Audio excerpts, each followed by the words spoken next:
U.S. strikes on the drug vessels. The deployment is seen as a response to increasing tensions and drug trafficking concerns involving Venezuela. This is SRN News. Correspondent Julie Walker reports a fire on a Los Angeles container ship has prompted a shelter-in-place order. The blaze broke out Friday. The L.A. Fire Department says all 23 crew members are safe. However, officials say hazardous materials are on the vessel, the one Henry Hudson. And Mayor Karen Bass is ordering the areas around the port, including San Pedro and Wilmington, to shelter in place, remain at home, keep windows closed, and turn off HVAC systems. I'm Julie Walker. Ukrainian President Vladimir Zelensky has told his country it could face a pivotal choice between standing up for its sovereignty and preserving the American support it needs as leaders discuss a U.S. peace proposal seen as favoring Russia. Russian President Putin, meanwhile, has cautiously welcomed the U.S. plan to put an end to Moscow's nearly 4-year war in Ukraine. More on these stories at SRN News and Town Hall. Join your co-hosts Mike Tooman and Paul Burvid on our weekly radio hour, Chief Guard of the Republic, where we talk about all things national security, defense, personal security, safety, and dealing with law enforcement situations. Call in 847-931-1410. Ask us questions. We will get you answers. Every week, Saturday, noon to 1 on 1410 AM WRMN Elgin. Streaming on WRMN1410.com. Chat with us on WRMN's YouTube live channel. Chicago defense attorney Mark Schieblo has co-authored the book titled DUI Jury Trial, which is a true story of a DUI case that he defended. The accused was an Illinois truck driver arrested for driving under the influence of alcohol. This book contains facts about the case from the date of the arrest up to the jury's verdict, and this nonfiction novel also includes the transcripts from the jury trial itself. The book DUI Jury Trial is now available on Amazon.com and BarnesandNoble.com.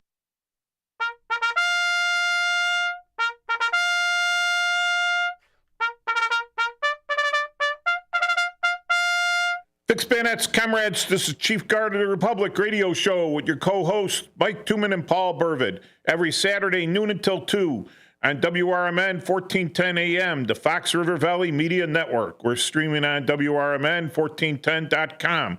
Studio call-in numbers here are 847-931-1410. Text here is 505-926-1410.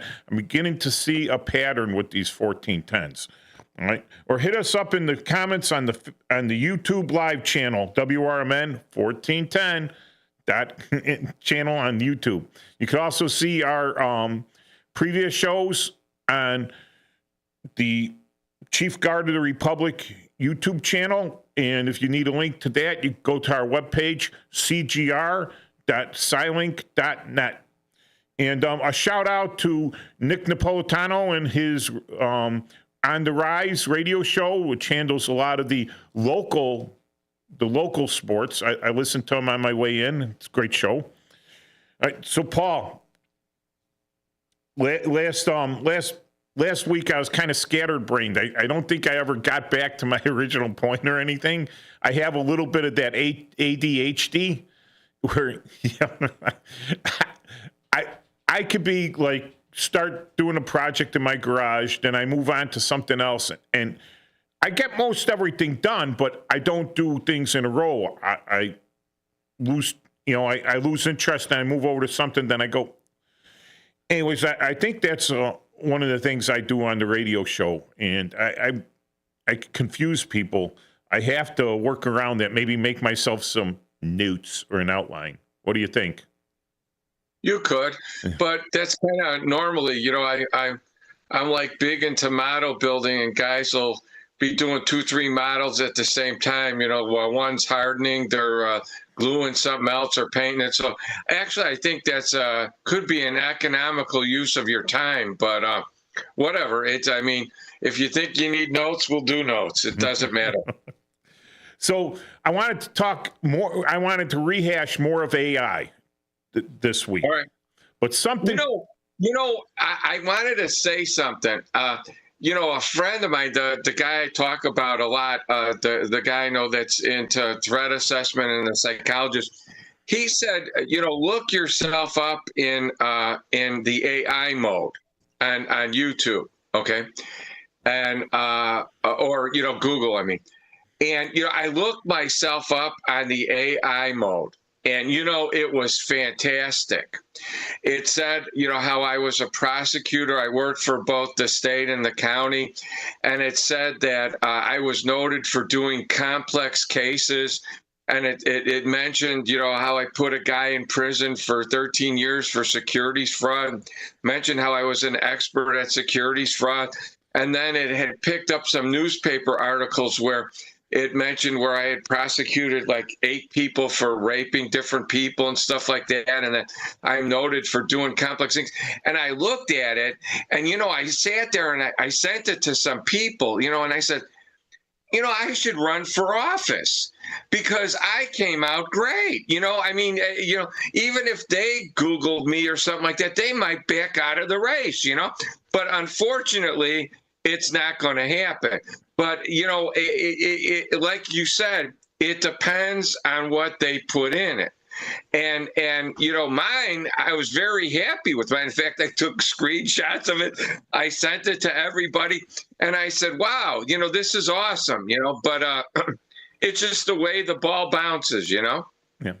So, I ran my name to AI. What it came up off my description on the back of my books that's on Amazon. So I basically wrote my own AI. Well, that's not bad. So no one out there cares about me enough to write. I knew this guy. He was there is some bad stuff out there, but the guy couldn't get my middle initial or anything right about me. But it was some dude I locked up. One of these guys that just plays the system as much as possible and gets away with it. The last time he was, he was in DuPage County. He was locked up for something in DuPage County, and I called the prosecutor there, and she was so livid about this. She hated this guy. I've never seen so much hate, not even for murderers and rapists, but this guy was just terrible. Anyway, so. One of the things that I'm putting things in is AI is simply garbage in, garbage out. So AI doesn't know you, Paul. Right. Never met you, never shook your hand, anything. Nope. So it went out there and ran your name. Did you run your whole name with your middle initial or your entire spelling of your name? Yeah, I did. All right. So it went out there and looked for everything there and kind of kablashed it together, right? And bam, there you go. Like it did with me. There's a couple other Michael Tumans out there, but one's a baseball player, one's a dentist. None of them are world-renowned authors like I am. Nice. Yeah. And the garbage in, garbage out thing. So a programmer is in charge of this little slave, basically a mindless slave, an automaton called the computer, right? And you type in the code, and the computer does exactly what your code says. It doesn't do anything extra. It doesn't do anything less. It does exactly to the code. If you put a logical loop in it, it will loop its programming, constantly going through it, until there's a fail safe or until you shut the machine off and restart it. Because a lot of the code, machines will have a fail safe. If it goes through the loop so many times, it'll stop it. So it's simple programming. It's just a logical thing. You say, if A is equal to 1, you go A is equal to 1, right? And then you go, if A is equal to 1, go to the first line of code, right? Go to line 1. And so it's constantly going to line 1. It's running in a big circle constantly, because as soon as you execute that, boom, that's what it's doing. All right, so a programmer programs the code. Then it programs the code to go out there and look for something. Then it looks for something and it stacks it, and it takes a preponderance of evidence. Whatever the popular belief is out there because it's getting its information. The programmer isn't saying you will only get your information from this person because I know this person to be truthful and everything else, right?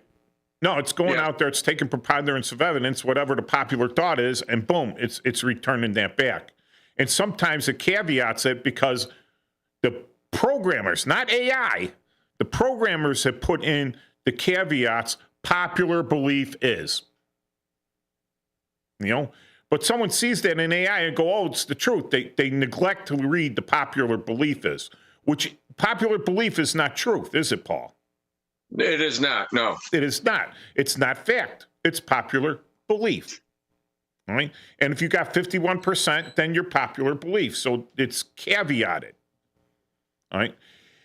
That's where the problem is what we discussed with people see that. And it go back, I think it was attributed to AH back in the 20s, actually, with his book MC, all right, or MK in German, right? And he said that if you scream the lie loud enough and long enough, it becomes the truth. And then that was picked up by his boy Goebbels, right? And that's a thing of psyops. That's one thing to use for psyops, that if you scream this loud and long enough, and in AI, it becomes the popular belief because it's being screamed on a big level. You're falsifying the algorithms. If I'm sitting there liking my page, hitting my page 1,000 times, right? Then I'm getting all these hits, right? I'm like, oh, look, I got 10,000 hits. I've got a great page. And I go to a company, I says, you should advertise on my webpage because I'm getting 10,000 hits. But it's just me doing that. Or I hire a company to do it, which there are companies out there. Or I use AI to do it. I write a code, right?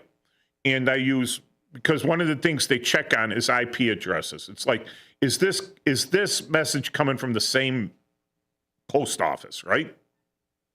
We use the post office as like an IP address. Is it all coming from the same post office? Then it's going to say, well, we're only going to qualify these hits if they come from different post offices. But I could write a program that says, hey, reload my VPN, use a random number, and then hit a like on this page using that VPN, which is a virtual private network. So it masks your post office and gives you another post office somewhere else, pretends to be. Right. So if you can do that, if you can manipulate that for the AI, then suddenly AI just becomes completely manipulated because people think this is popular belief. Again, the popular belief is, or the preponderance of belief is, but it's been manipulated.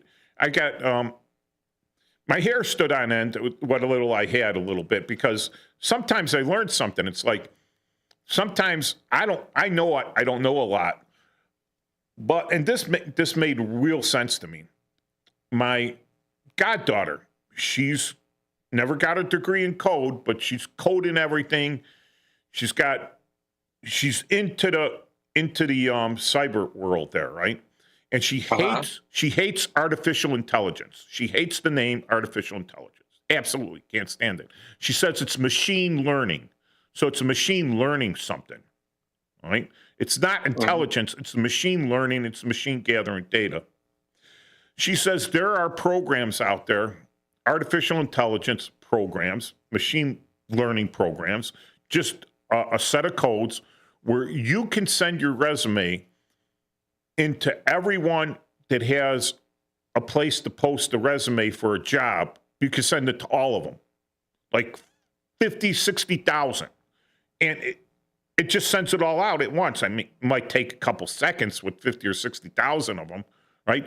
But now your resume is in line for every job out there, even if you're not if you're not a killer whale trainer, right? Your resume's in there applying to be a killer whale trainer. And then you could have the AI automatically look through it and say, well, what did they want? And what can I glean from this resume to fluff it up to make it look like I'm a killer whale trainer? you know. And that is slamming these companies with resumes that they got to go through and hopefully get like a real person that'll take the job and not waste time.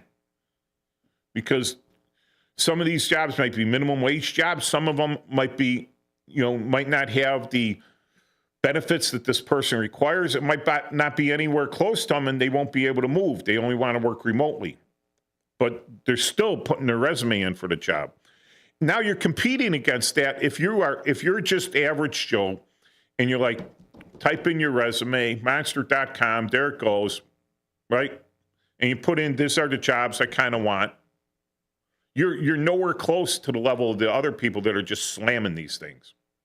And it's getting to the point where it's going to kill itself. You know what I mean? Where people won't accept these anymore. Yeah, it's saturated the market with it. Yeah, so now they're going to say, well, no, we need you coming in person. Apply in person. Because if you put apply in person, you're not going to waste all your time. The person's going to carry in their resume. You might waste their time a little bit, right?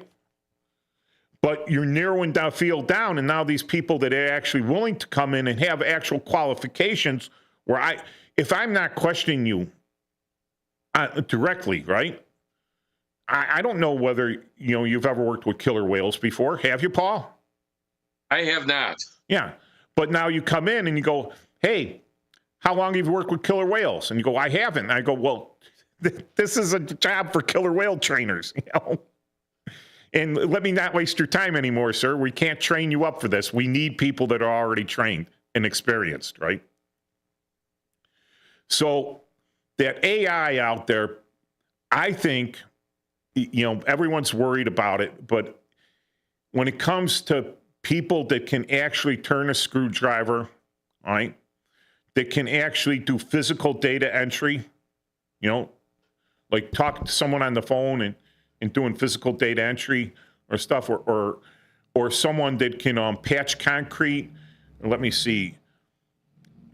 Know the nuances of a language, because you could do Google Translate and it could actually voice stuff, right, and speak on it, right? But if you don't know the nuances of a word, right, like between could and may, right? Your English as a second language teacher is going to people that don't get that, right? We get it from birth if we've had a pretty good education and snotty people in our lives, and you go, can I get a cigarette? Go to a friend. Can I get a cigarette? He goes, I don't know. Can you? And you go, well, may I have a cigarette? And he goes, no. I says, well, what was the point of the first line? It's not, So this is going to become a little circle here, because something that drove me nuts, and if I had seen this, because I would have told you, I think we should work on this, because it's more in line with the danger to the republic than anything that I've seen in quite a while. And it completely angered me that some veterans were part of this.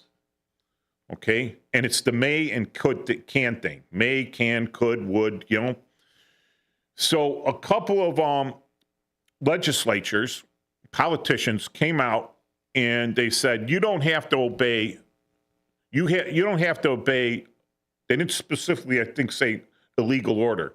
You don't have to pay. There's 6 of them, 2 senators and 4 congressmen. Every order, you can resist. And I'm like, I says, well, that's great, because if a child asks me, can I grab this live high power electrical line? Well, you could, and then they grab it. All right? And they electrocute themselves, because I told them the truth. They could grab it. Yes, it's within reach. Quite possible. Your arms are long enough. You could grab hold on it. You got working fingers. You got muscles. Yes, you could. Now, if they said, may I grab the high power line? And I'm in charge of that person, right? And I says, No, you may not. Could they still grab it? Yes, they could. They could. Although I've told them now that they are, it's verboten. It's not allowed. You may not. You absolutely may not, but could and may, right? The trouble is, not everyone, quite a few people don't have the intellectual fortitude to tell the fine differences between that, right? So if you're out there as a senior person in our government, there are 545, right? So they are in the top 570 for line of ascension to the president out of several billion people, right? So like the lowest in seniority congressman is kind of at the bottom of that list. You know, you have all the secretaries for the secretaries there, the vice president, the speaker of the House, and then goes to congressmen and like senators, and these guys are at the bottom of the list, right? So you're taking you're a senior person out of roughly 400 million people, you're 600. So you're like like 1.5. You're one in a third of 2/3 of a million. 1 in 666,000. Right? You're one in that. So your word, you should be educated and stuff. People listen to this word.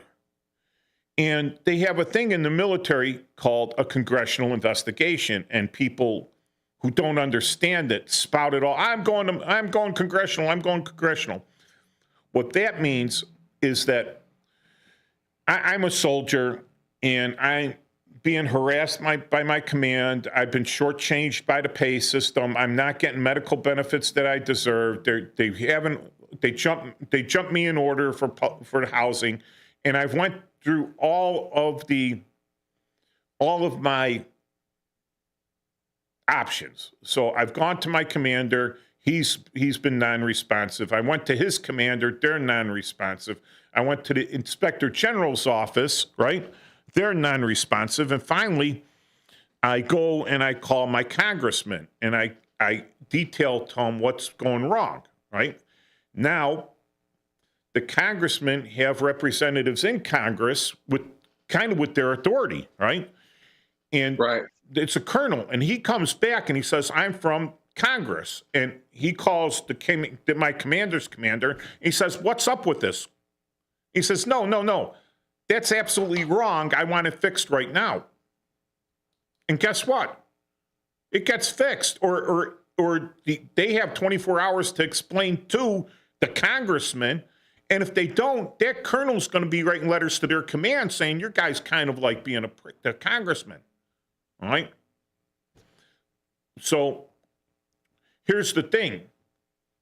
If you don't know the difference between could and may, right?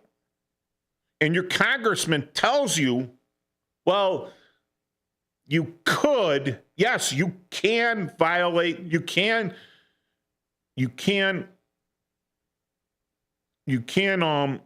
refuse to follow a illegal order. So you got to be very specific. An illegal order. You can refuse to follow an illegal order. But may you refuse to follow an order, right? See, they didn't say illegal order. It's where you keep that vague, right? Yes. Right. You can refuse to follow an order, any order. You may not refuse to follow an order which is not illegal, and pretty much illegal on its face. I'm not talking a sick bird.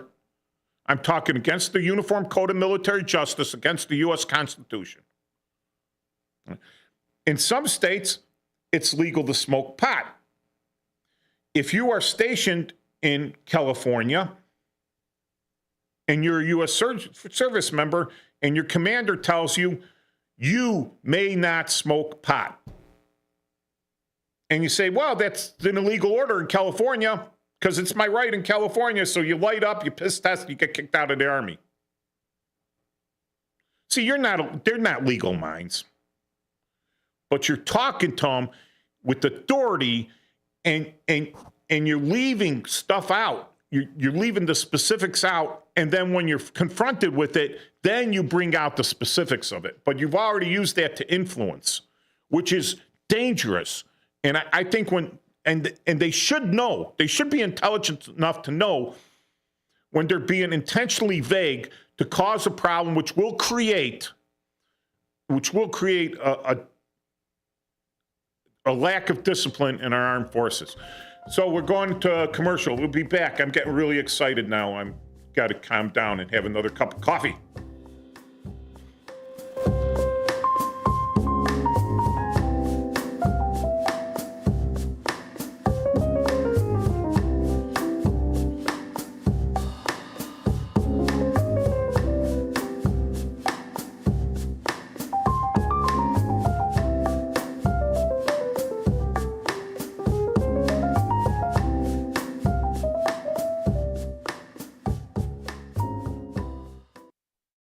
Want to read some action-packed, exciting pulp fiction? Read the works of Michael Tooman, now featuring their international crime thriller, I Married a Bot Madam. Available on Amazon in hardcover, paperback, and Kindle editions. The paperback is also available at other book retailers. Check out Michael Tooman's webpage at scilink.net.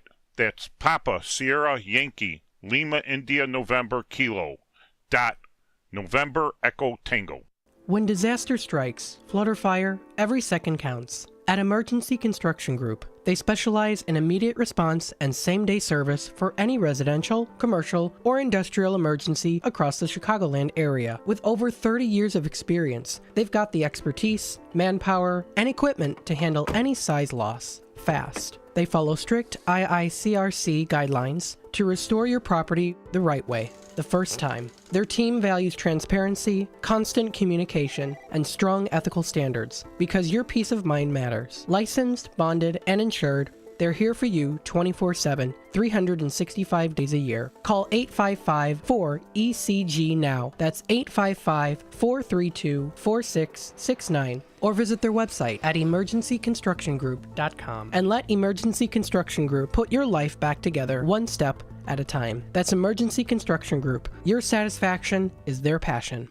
Is diabetes keeping you from enjoying life's special moments? At US Med, we understand the challenges you face, and we're here to help. With US Med, I can finally manage my diabetes without it managing me. US Med offers a wide range of services to simplify your diabetes care. Personalized care plans, convenient access to cutting-edge diabetes tech, and knowledgeable support. Plus, we'll check your insurance so your diabetes care may be covered at little or no cost to you. With US Med, I feel confident and control of my diabetes. I can finally live my life to the fullest. Don't let diabetes hold you back. Choose US Med and experience better birthdays, better adventures, better anniversaries, and better everything.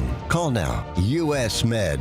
Better service, better care. 800-785-1673. 800-785-1673. 800-785-1673. That's 800-785-1673. Hi, I'm Ryan Blaney, a third-generation race car driver, and we dedicate a lot of our time to going as fast as possible. My grandpa Lou is the reason why my dad and I started racing, and I'm really proud to follow in his tracks. But when my grandpa was diagnosed with Alzheimer's, it was a very unexpected bump in the road for us. I've learned a lot on this journey with my grandpa Lou, and the memories of my grandpa will always be with me. It's important to notice if older family members are acting differently, experiencing problems with their memory, or having trouble with routine tasks. Talking about Alzheimer's can be really tough, but if you notice something, have a conversation with your loved one. Encourage them to see a doctor or offer to go with them. Early detection of Alzheimer's can give your family time to explore support services, make a plan for the future, and access available treatments. The Alzheimer's Association provides care, support, and research to help you take control of the situation with your family and manage the disease together. If you or your family are noticing changes, it could be Alzheimer's. Talk about seeing a doctor together. Visit alz.org/time to talk. A message from the Alzheimer's Association and the Ad Council.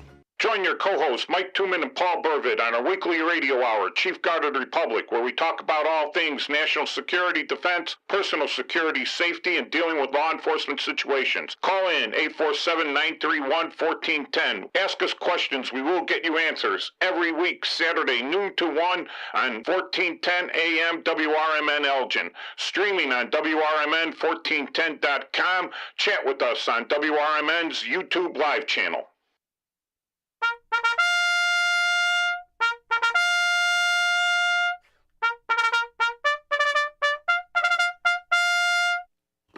Fix Bayonets, comrades, we're back for the second quarter of the Chief Guard of the Republic radio show with your co-hosts Mike Tooman and Paul Burvid. And as you know, we're on 1410.com, 1410 WRMN 1410.com. We're 1410 AM.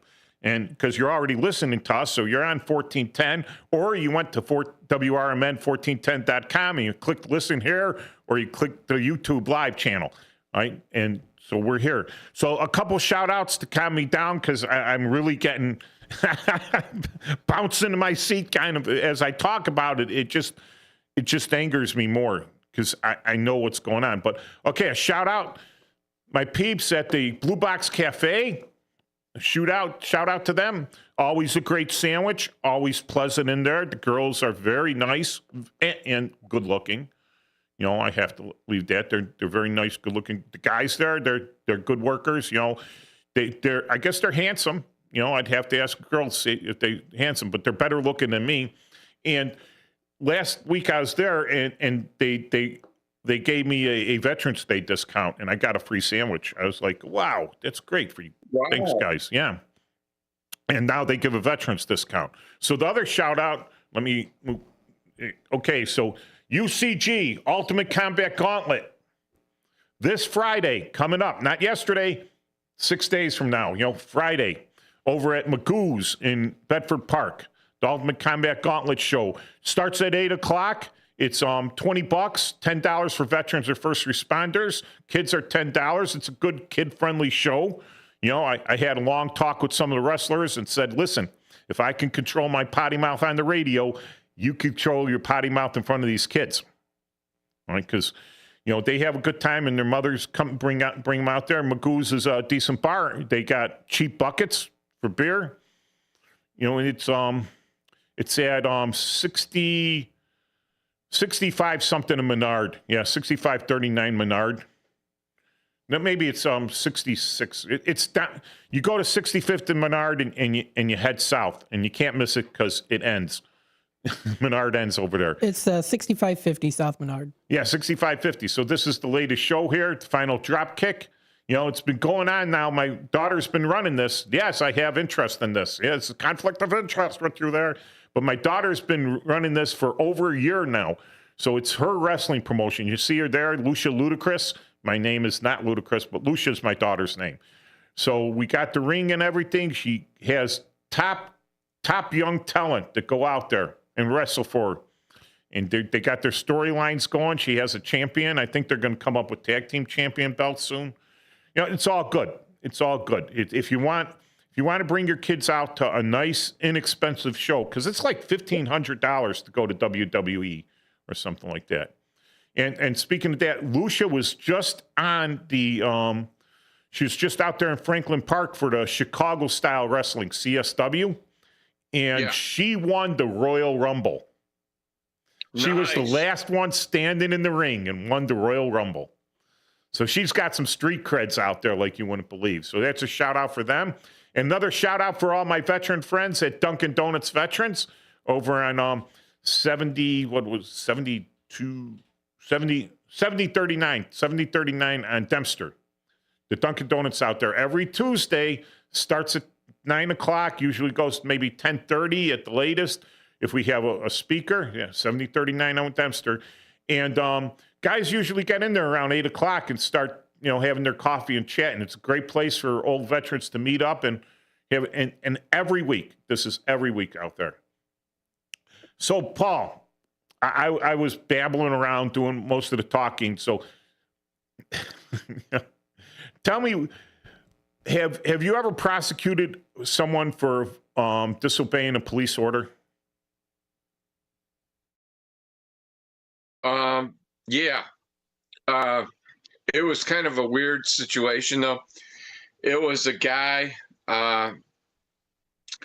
that was doing something strange in a neighborhood. In other words, he was trying to rouse some streetwalkers, and what happened was he was pretending to be a police officer.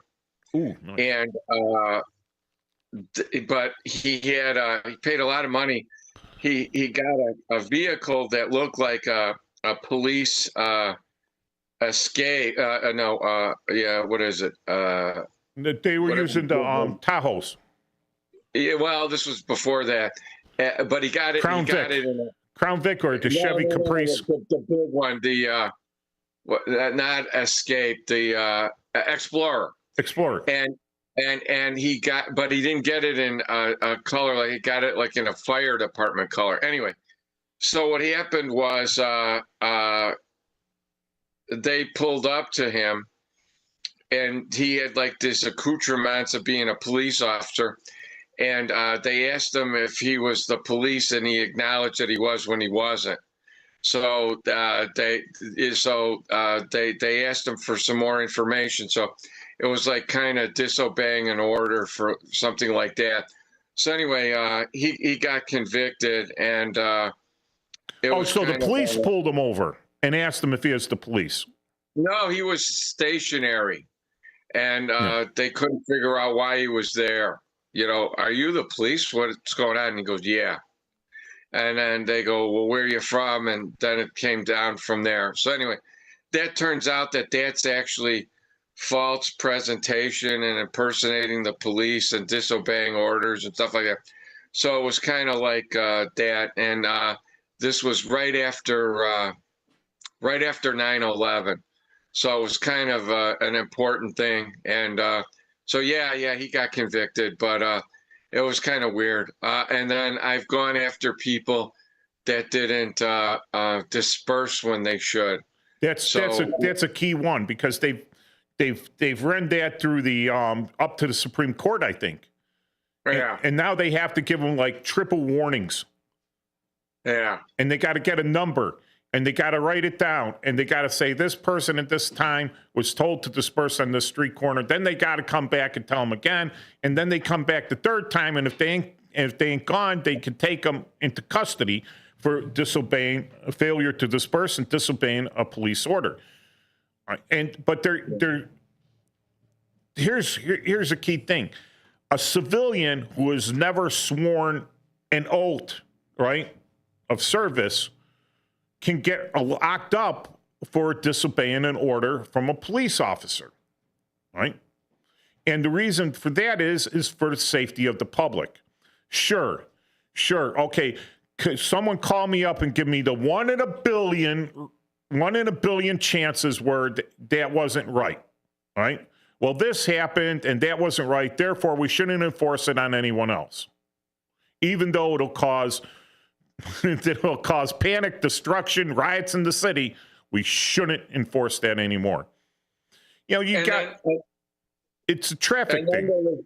Then there was the famous incident during the White Sox World Series when we were brought together by Major League Baseball because of their fear of their brand being diluted.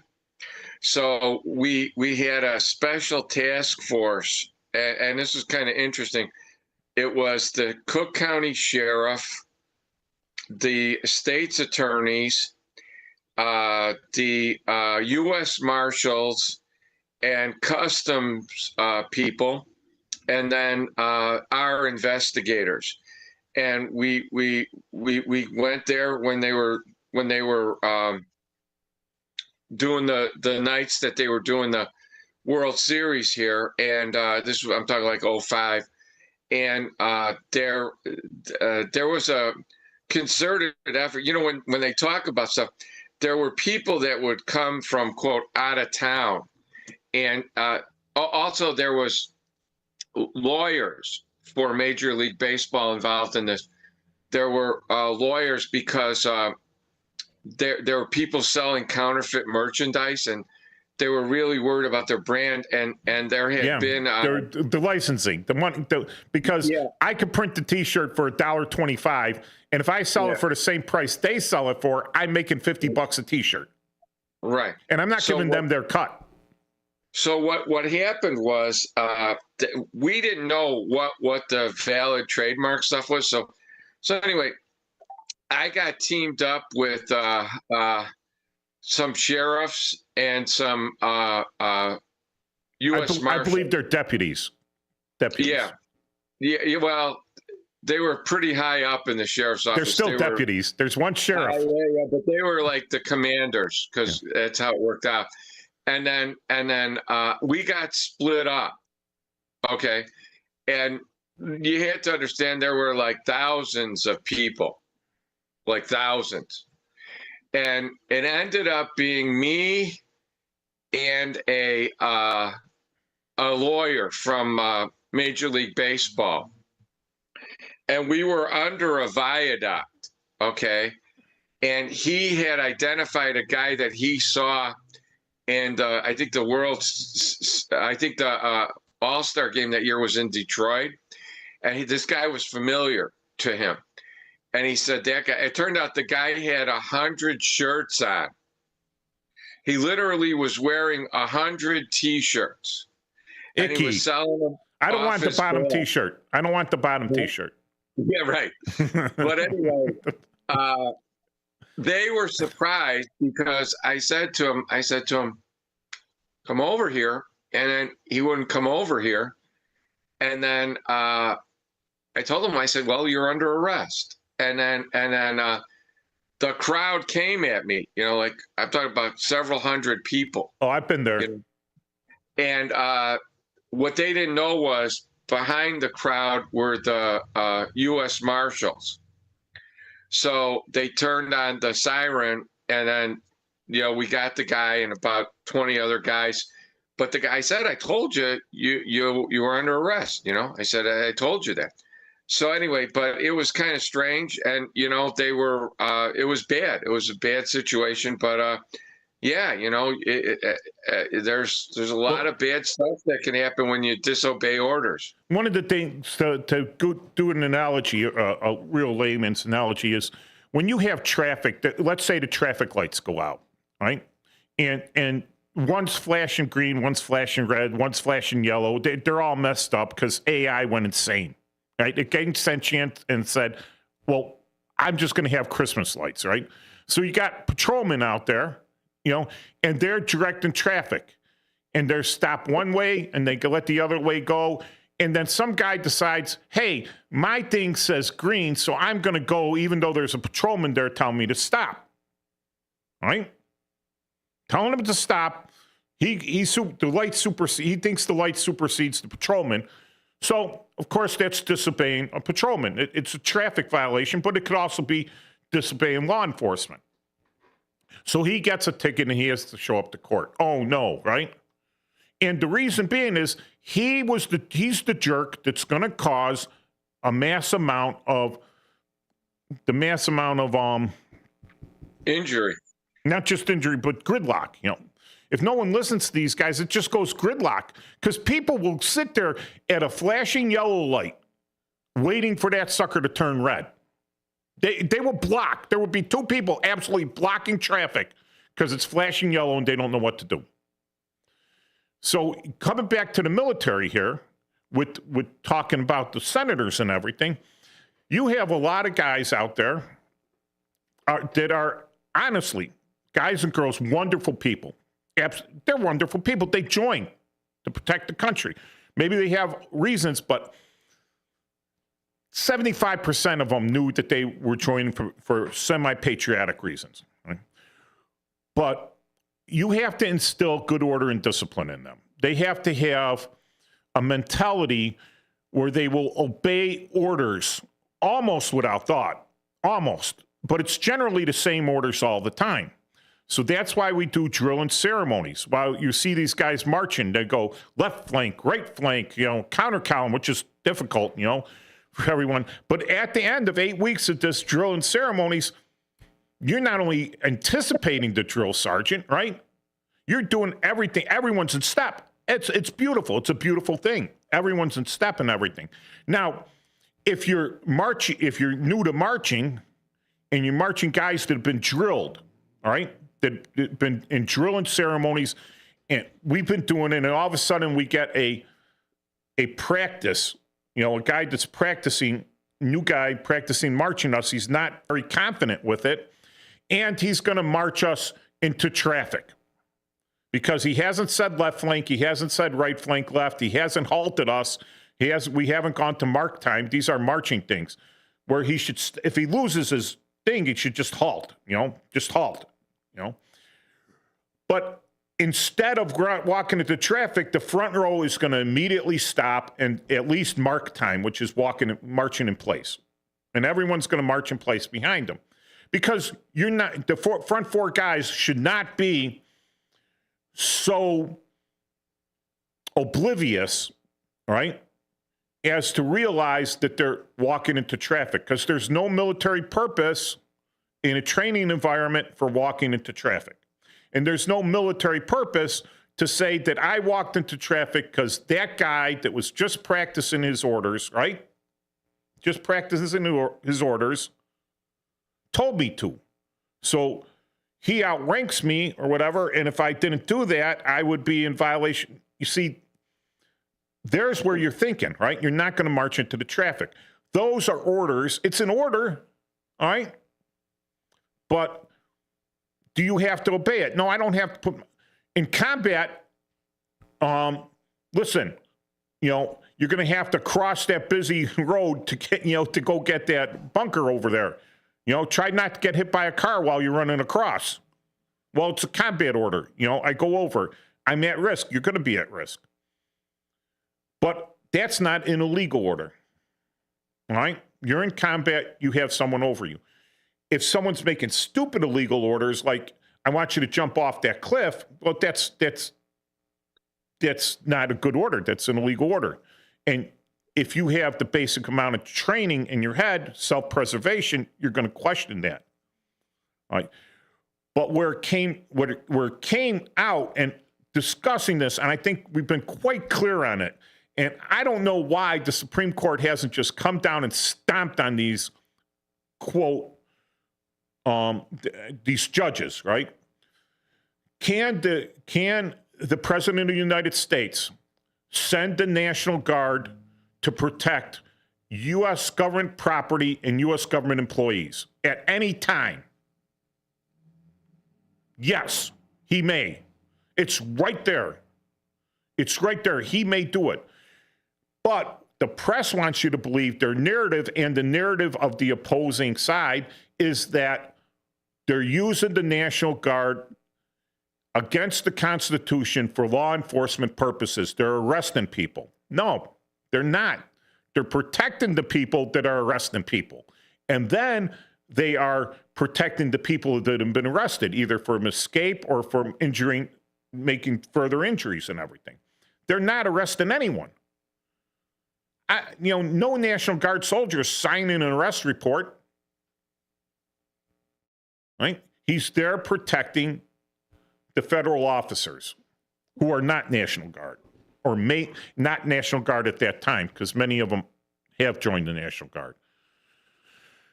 So when you tell people that the National Guard is violating the law, right, then any order that National Guard gives you, like a police officer, right, but not for law enforcement purposes, National Guard says, back off, let this man do the job. And you don't. And the man says, I'm being locked, he locks the guy up for obstruction. And the National Guard takes custody of him for protective custody, until he can get to court, because there's not enough of these guys to do all that. That's perfectly fine, perfectly legal. But now you got people wordsmithing that are putting idea not only in the heads of the civilians, but in the heads of the National Guard members. Hey, is what I'm doing right and legal? And you can't have an army, you can't have a force like that doesn't know what they're doing is right and legal. So to have your congressman telling you that, why would he tell me that unless he thought it was illegal? Right? Why would he say that? There's a swimming pool. Let's say there's a swimming pool that just opened up, right? And it's got a lifeguard and everything, right? And everyone's a qualified swimmer. They had to do whatever. And they come there, and the mayor or the city or someone comes out and says, be real careful entering that water. And you're like, well, is there something wrong with it? Is it dangerous? Why would he say that? There's a lifeguard on duty. I passed my swim qualifications. The swimming pool's passed everything. This guy's coming out and telling me to be careful. What's wrong with it? What is he hiding? That's what gets into people's minds. That's wordsmithing. That's psyoping people. And I think it's not right. What do you think, Paul? Well, the main guy, the astronaut that's also in the military, he was on the short list for vice president at one time, or president, and so he's got an agenda, all right, and their agenda is to spread dissension. You know, I mean, it's and he wants to, they want to spread dissension in all of this. And where are they spreading the dissension? Huh? Where are they spreading the dissension? Well, because they don't want a positive outcome. Where? By this type of speech, where are they spreading the dissension? Within the military. Sedition. Right.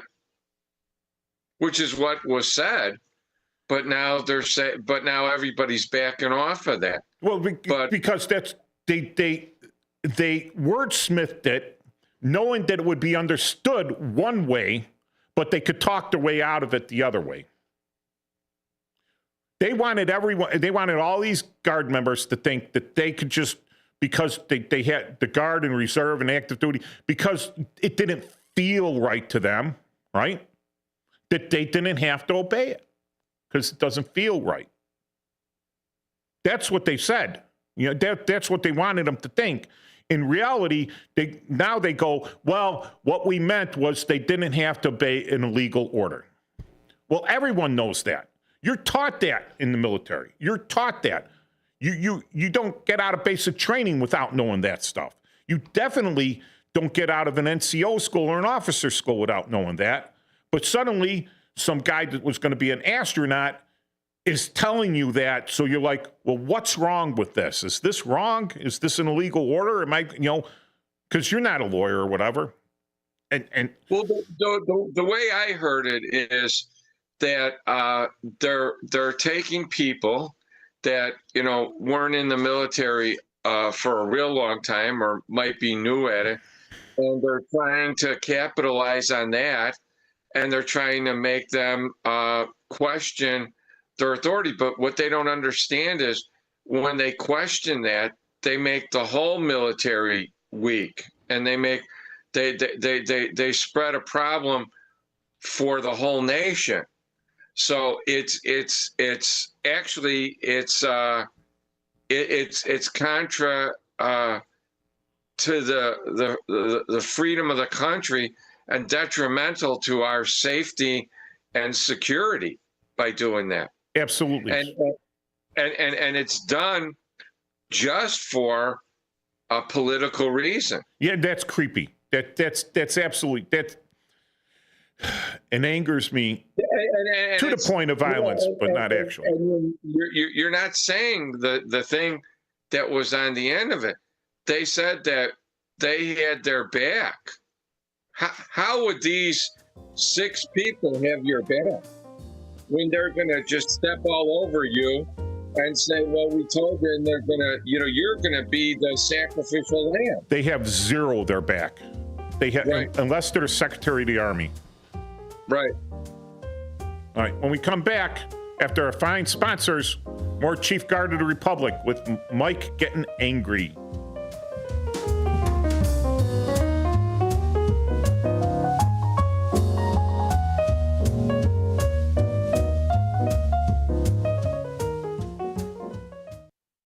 Want to read some action-packed, exciting pulp fiction? Read the works of Michael Tooman, now featuring their international crime thriller, I Married a Bot Madam. Available on Amazon in hardcover, paperback, and Kindle editions. The paperback is also available at other book retailers. Check out Michael Tooman's webpage at Scilink.net.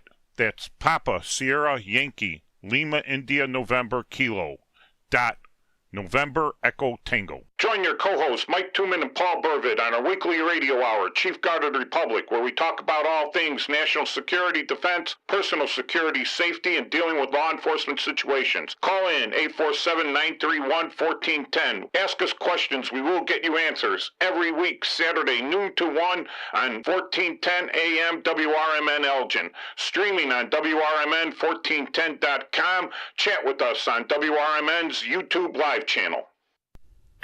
Your hometown radio station since 1949. We are WRMN AM 1410 Elgin time, 1 o'clock.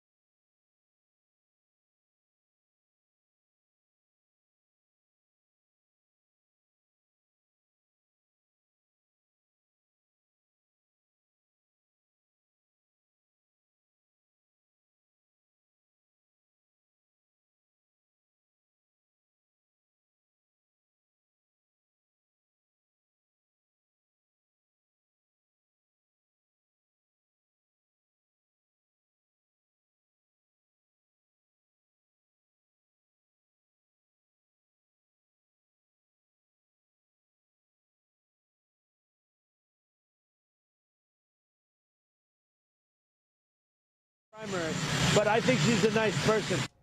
Republican strategist Aaron McGuire advises patience for anybody concerned about the economy. Removing these barriers and making housing more affordable, removing barriers to make food more affordable, that's the affordability revolution that Donald Trump is leading that will boom the economy come 2026. House Majority Whip Tom Emmer expects redistricting efforts around the country to continue well into next year ahead of the midterm elections. They've been doing this for a long time. Both sides, I would argue, and we shouldn't say it's Republican, Democrat. It really is what's the majority in your state. They are going to draw a map that they believe best reflects what that population is and how they protect their majority, and that's just a fact of life. Mid-year redistricting is a contentious and evolving issue in U.S. politics with significant implications for electoral representation and party power dynamics. On Wall Street, a booming session to end the week on Friday. The Dow up almost 500 points. More from townhall.com. Just how good is Pure Talk's current deal for unlimited wireless? Well, you might say it's the deal of your lifetime. Because right now, for just $29.95 a month, Pure Talk is offering unlimited talk, text, and data for life. Not your phone's life, your life. This is Pure Talk's top-tier plan. It comes with a crazy fast 5G network along with a 30-gig hotspot. And at just $29.95 a month, there has never been a better opportunity to lock in a ridiculously low rate for as long as you live. And save thousands and thousands of dollars along the way. This plan is normally $65 a month, but if you switch today, you will save over 50% every single month for the rest of your life. See what I mean? It really is the deal of your lifetime. Dial pound 250, say Mike Rowe. Offer ends 12/7. Some restrictions apply. Details at puretalk.com. A man with a knife was shot and killed by police at a St. Louis airport on Friday. St. Louis County Police spokesperson Vera Clay said that at about 1 a.m., officers at the St. Louis Lambert International Airport noticed a person in an area where he shouldn't have been and refused to leave. Clay said when officers tried to get him to move, he showed them a knife. Officers used tasers, but the man continued to advance towards them. She said an officer then fired his gun, fatally wounding the man. There were no other injuries. I'm Haya Panjwani. The NCAA says former Temple guard Heiser Miller placed dozens of bets on Owls games, including some against his own team. The NCAA deemed Miller permanently ineligible after finding that he placed 42 parlay bets totaling $473 on Temple games during the 2022 and 2023 through 24 seasons. Breaking news and analysis at townhall.com. The Supreme Court is considering whether to weigh in on President Trump's executive order about birthright citizenship. The Supreme Court is meeting in private with a high-profile case on its agenda. President Donald Trump's restrictions on birthright citizenship that would deny citizenship to children of people who are in the country illegally or temporarily. The court could say as soon as Monday whether it will hear the administration's appeal of lower court rulings that have blocked citizenship restrictions. They have not taken effect anywhere in the United States. If the court agrees to step in, arguments probably will be heard in the spring, with a decision expected by early summer. The Intuit Dome will be called just that for the Los Angeles Olympics after organizers struck a deal with the makers of tax and business software as part of a groundbreaking arrangement to sell naming rights for venues at the upcoming Summer Games. More on these stories at townhall.com. Get ready for an unforgettable night out in downtown St. Charles at O'Shows, where live music, dining, and entertainment come alive. Visit the iconic Arcada Theater at 105 East Main Street and experience the venue voted Chicagoland's premier entertainment destination. Whether you're enjoying a headliner concert, dining at Rock and Ravioli, or hitting the speakeasy at Club Arcada, O'Shows creates memories. Tickets and event info at oshows.com, and you can call 630-962-7000. That's 630-962-7000. Make your reservation, bring your friends, and plan your next event at O'Shows. Live music, dining, and entertainment, all in one place. Visit oshows.com and join the fun tonight. Supporter of the America's First Responder Fest.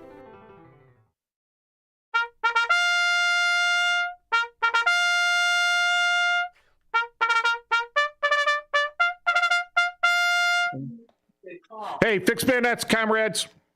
Ooh, am I on? We're back with the Chief Guard of the Republic radio show with your co-hosts Mike Tooman and Paul Burvid every Saturday, noon until 2. And we have a special guest, and I'm actually proud to have him here. I think I'm privileged. This is Sonar, all right, and he has the apolitical talk show. Yeah, Monday through Friday. Thanks for having me. I really appreciate it. A Navy veteran, all right, and he sees things more centered than I do, I guess. All right, to put it that way. But Sonar says that, we're getting this, and he doesn't think it's up to the level of sedition. Yeah, because what you're talking about is the video that a few veteran senators put together. I think it was 6 of them that put it together, ranging from maybe 1 tour, 2 tour, up to 25 years, I think is what Senator Kelly has. Is 25 years in, people ranging from military intelligence and a few different places that are there. But in the video, they say, look, unlawful orders, right? The same thing that you were saying in the last hour is it's just obvious, right? Why would they state the obvious, that do not follow unlawful orders, right? Yes. And I also understand the same thing you said in the last one. A regular boots on the ground, non-commissioned officer, or even just a seaman, airman, just E1, E3, Guardian, absolutely. They don't necessarily know what pertains as an unlawful order, right? They're not JAG officers. They're not going to sit here and study the UCMJ all the way down. All right, so you discussed a little bit of Geneva Conventions. All right, so an unlawful order would be for me to shoot a prisoner of war without there are cases, where you have a summary execution, right? And that's because it's so obvious and everything. But he's a prisoner of war, right? And he has the right to that. Essentially a non-enemy combatant. As soon as he becomes a prisoner of war, he's a non-enemy combatant. That's right. And once he tries to escape, all right, he's back to being an enemy. Oh, absolutely. That's if you look at the reasons for deadly force. But that's where I'm taking a lot of my stuff from. Is the what is it? 10 different reasons for deadly force. Escape of prisoner is one of them. Well, each state has its own definition. I'm saying military wise. As far as the way I was trained, there's different things, right to or danger to public safety, danger to immediate safety for escape prisoners. That's where I'm looking at for. Go ahead. Isn't it a requirement that all prisoners of war are to try to escape if they can? Yes. No, that's you. All right. So that's your right. So in theory, then, if you take it to the extreme, they're all dangerous. Yes. Whether or not they are escaping or not, right? Absolutely. That's why we treat. That's why that is a constitution. That would still be a war crime if you killed them. Okay, so if they're running away, they're out of the camp and they're running away, and you shoot them in the back, not a war crime. Yeah, because it is escape. If you capture them and you bring them onto the camp, put them up against the wall and shoot them, war crime. Yes. If he runs away, gets into town, murders a couple children, you bring him back into camp, you have a quick trial, and you shoot him. Not a war crime, depending on the evidence of the trial. All right. So it's getting on there, but here we're going right with Well, the example that I brought up. When we were in Bosnia, we're at the Brčko Bridge, all right? So we're at the Brčko Bridge, and the Brčko Bridge, not our bridge, right? Bridge in Brčko crossed the Sava River, all right? It was the main escape route that we would have if our task force in Brčko, Camp McGovern, had to evacuate. They would have to go across this bridge. So the bridge became protected property. So if anyone tried to destroy the bridge, which is just property, we would kill them. All right? Because you were protecting the area, yeah. If someone tried to attack our soldiers there and kill them, we would kill them, even though we weren't at war with them. There's certain times we would shoot to kill because we're the military. That would not be a war crime. All right? So getting back to where, what I think, my opinion, all right, is that the congressmen were wordsmithing this, and they kept it very vague, all right? And the illegal order that they're discussing is the National Guard being deployed into cities to defend ICE, to defend customs and any federal officers or federal buildings, because there's not enough manpower within the marshals, the FBI, the customs and everything, nor are they equipped and trained for crowd control like the Guard is, all right? So they do not have, if their sergeant or their officer, their captain says, I want you to surround those federal cars, and I want you to walk them out to the main highway, ground guide them to the main highway, and don't let anyone get at it. And you're like, no, they should have to face these people protesting, so I'm just going to let the people get by me. That's disobeying a direct order. That's right there. Mm-hmm. But you don't think it's legal because you say the people have the right to protest. But the right to protest doesn't involve damaging U.S. government property and doesn't involve injuring. Oh, absolutely. Have there been ICE agents injured? Yes, there have been ICE agents injured. Okay. I'll 100% give that to you. So then you need someone to protect them, right? Sure. I'll put you there. And that's where the police come in on that side. Well, that's what's supposed to happen. Remember what happened in Chicago? If I assault somebody, the police arrest me, right? That's what's supposed to happen. You know what happened in Chicago at 38th and Kedzie? Go ahead, I'm sorry. Now you're getting to the prime point where it's devolved, and the police are not doing their job, and the police have laid back, gone away, or backed off. And I mentioned this on the show maybe a couple of weeks ago. I contacted the mayor of Broadview, and I told her she was a disgrace because she was allowing her police to stand down and not stopping it.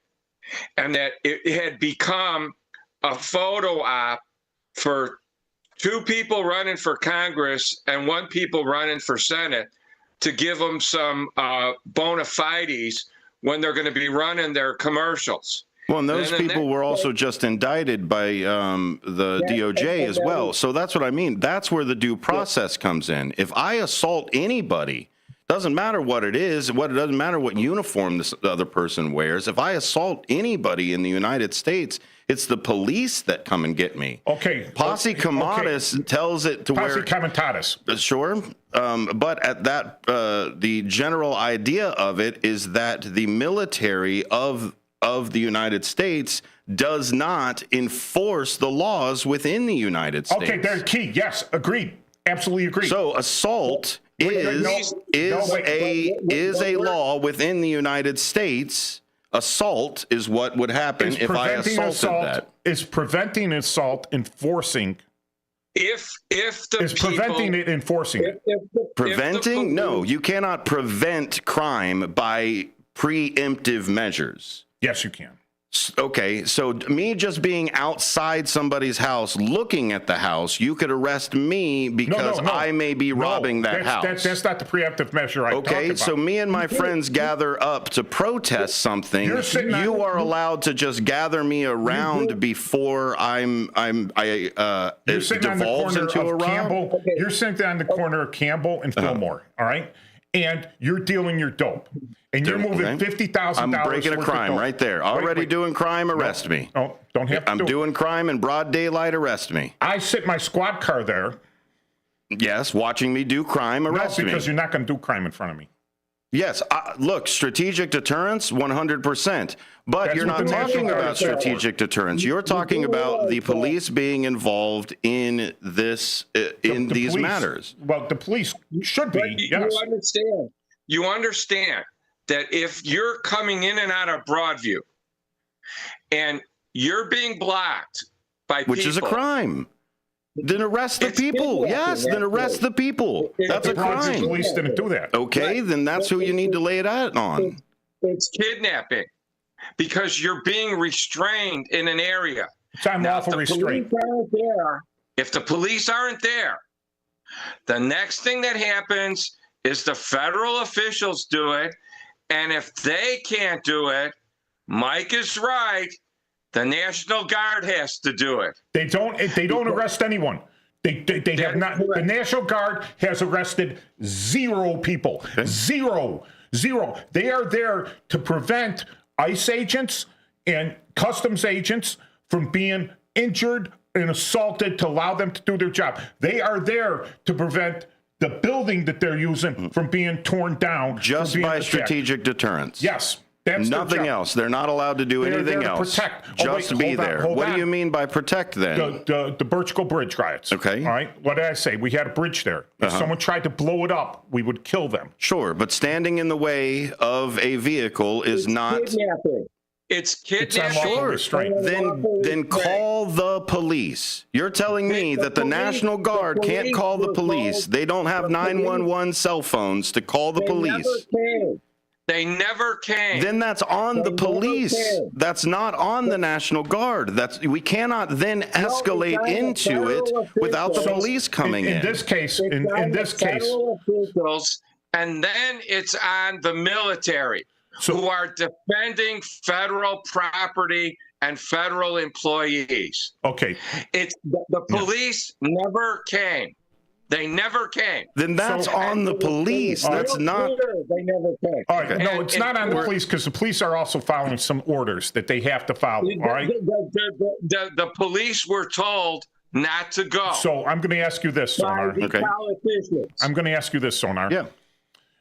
I have my ICE agents, right, that have deportation warrants in hand, and they know where these people are. Named deportation warrants with a judge signed. It's their name, their address, ready to go, full-on warrant. Yeah, absolutely. And they're going out to do this. Sure. And there's protesters that stop, and they throw a brick through the window. Yes. And they injured one of the ICE agents. And we call for the police, and the police don't show up. Now, do you support arresting the chief executive officer of that city?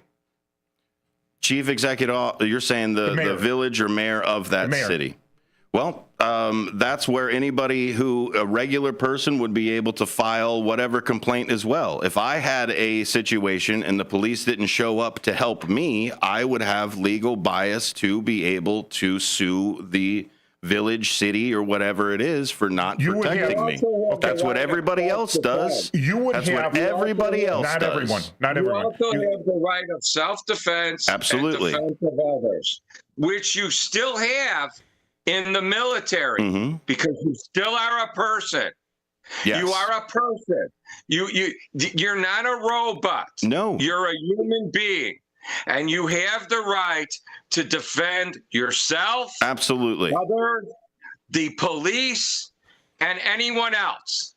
Yeah, because I'm not dividing. Yeah, the two. Okay. Then you don't have a society. I'm going to ask you another thing, Sonar. Here, self-defense. Absolutely, I'm there with you. These ICE agents are determined to leave, driving their Tahoes or the Suburbans, right? The big black Suburbans, armored Suburbans. They're determined to leave, and they say we are in 100%, right? What do you call it? Under color of law. We are going to do our mission. We believe this person is highly dangerous, may kill in the future, may do whatever. We have intelligence to that effect. And you go out there, and some lady is standing in front of that car trying to block it, but they don't care. They're intent on it. They are on their mission, right? And I, as a National Guard person, pull that person out of the way. Okay. Yes, you move them out of the way. I would then, like you were talking about, you said that was kidnapping. So then you turn around and you file kidnapping charges of not being able to let them leave. Okay. It's unlawful restraint, and you have unlawful restraint. This is why we have a justice system in here. If we want to be the Wild West, we can be the Wild West.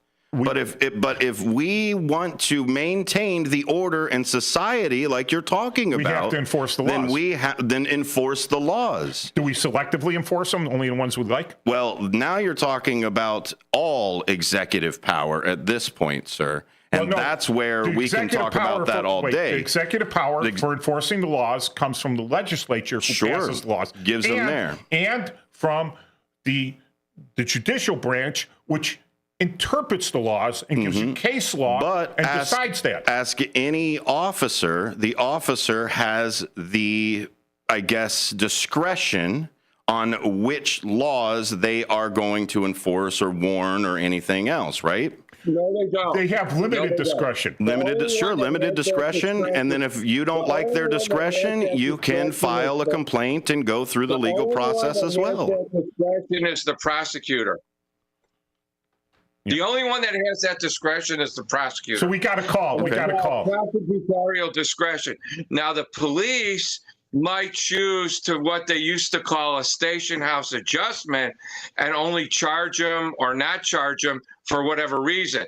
But the only one vested in the Constitution, both state and federal, that has the right to decide whether they're going to do charges is the prosecutor. And you better be careful here, because I was both a county prosecutor and a state prosecutor. And if the county won't do it, the state can do it. Or recently, a special prosecutor can be employed. So the only one that has the decision about the charges is the lawful prosecutor. So, Paul, let me ask you real quick.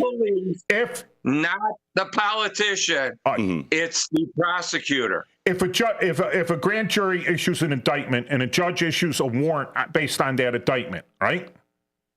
And you roll it up and the prosecutor says, motion to dismiss.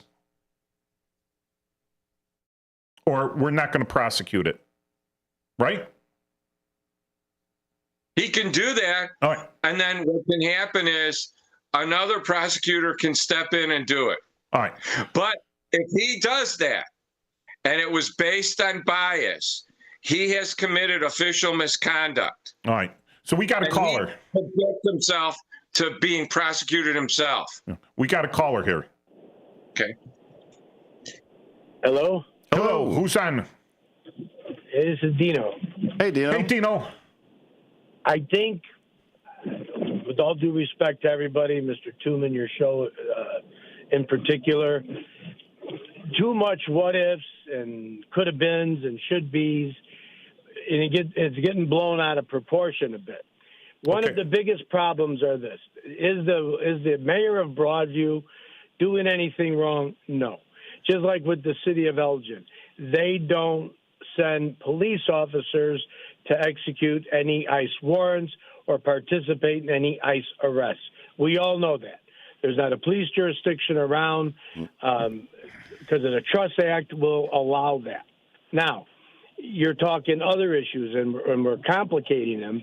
One of the problems that this administration has made is this. If you have a warrant and people are asking for these warrants, all you have to do is produce that warrant, and now you can effectuate these arrests that you're talking about, and there should be no complaints about it. A specific warrant like you're talking about here. Okay. So, Dino. Well, that Mr. Tooman said. Yes. When we get to warrants, Dino, I have pulled over and arrested hundreds of people that had deportation warrants, actual deportation warrants, that have been previously deported felons.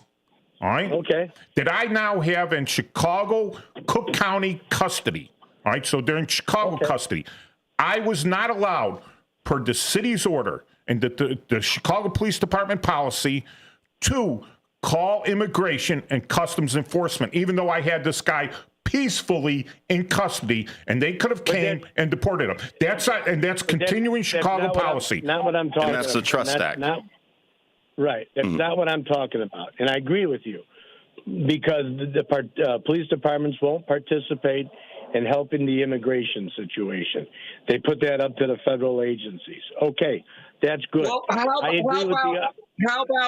about we get a call that your house is being broken into, and we decide, well, you're in a neighborhood that we don't really want to patrol today, and we don't come. That's not what's happened. You're talking selective enforcement, which is not taking place. That is actually what is It's called happening. selective enforcement. That's right. Correct. It's exactly what's happening. Let me finish, though. Let me finish what I'm saying, though. I hear what you're telling me, and you are right on a good. You guys are all in the right vein. You're all in the right premise, but we're putting too much. Well, what if and how come? And this one said this and this one said that. I like to deal, for my law enforcement career, based on facts. Okay, so the facts are this. I'm with you guys, Mr. Tooman, and I'm sorry, sir. You can call me Mike. All right, but still, you're my guy, so you're still Mr. Tooman. I have respect for your service and everything. Point is, them stopping the federal vehicles to get in and out of the federal facility, totally wrong. So what has happened is they have summons, to Dennis's point, they have summons the police. County has been there. Broadview has been there. Now Illinois State Police is there as well, to allow the police vehicles to get in and out of the facility, or the federal units. We won't call them police, just for purpose of identification. So, yes, the federal vehicles should have a right to go in and out. That's my biggest complaint, is that I get protesting, and I get protesting has to be inconvenient.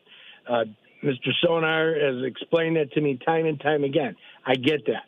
But when you start stepping in the way of federal agents in the commission of their duty, bringing a person that's in custody, and as a federal agent, you have to get them safely to the detention facility, yes, then you could use limited force to get your way through that, whatever, alleged peaceful protest. So that's what's going on. Okay, that's exactly what's going on. But Mike, you're telling me that they have these warrants, and a lot of people, that's all they're asking for is, if you have these people's names on these warrants, why not share them?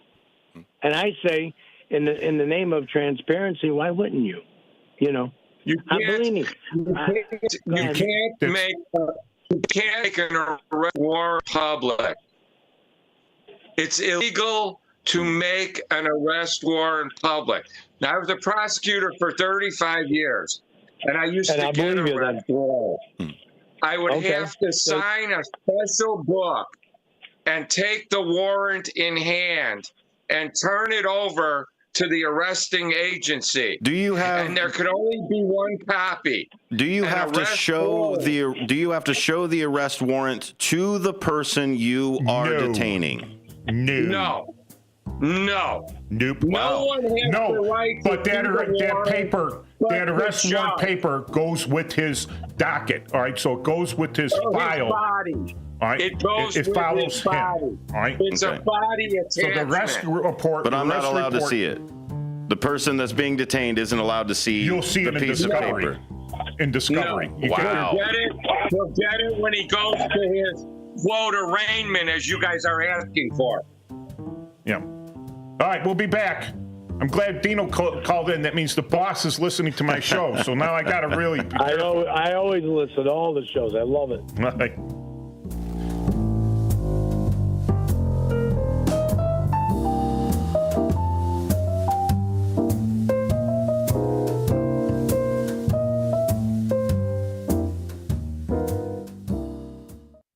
If you turned 65 recently like me, it's important you find a Medicare Advantage plan that gives you the coverage you're looking for. But finding one can be difficult. The best thing I did, and I suggest you do the same, is call a licensed insurance agent and let them walk you through your Medicare Advantage plan options. There are so many benefits you have access to, so make the call now and let the representatives explain everything to you. Our licensed insurance agents can offer you a variety of Medicare Advantage plans. Plus, the call is free, the information is free, and there's no obligation to enroll. We're here to make it easy for you to select a Medicare Advantage plan that may work for your needs. Finding a Medicare Advantage plan can be easy if you do what I did. Make a quick call right now to learn more. Thank you. 800-433-3082. 800-433-3082. 800-433-3082. That's 800-433-3082. If your idea of therapy involves a fishing rod, a tree stand, or a campfire, then you need American Outdoors Radio. Host John Cruz speaks your language, whether it's about the best lures, tracking game, or that one buddy who always forgets to bring the beer. John's got the tips to sharpen your aim, the hacks to pack lighter, and the stories to keep you entertained. Again, that's American Outdoor Radio with John Cruz. Saturdays at 7 a.m. on WRMN 1410. Or stream it at WRMN1410.com. Get ready to outfish, outhunt, and outcamp them all on American Outdoor Radio with John Cruz.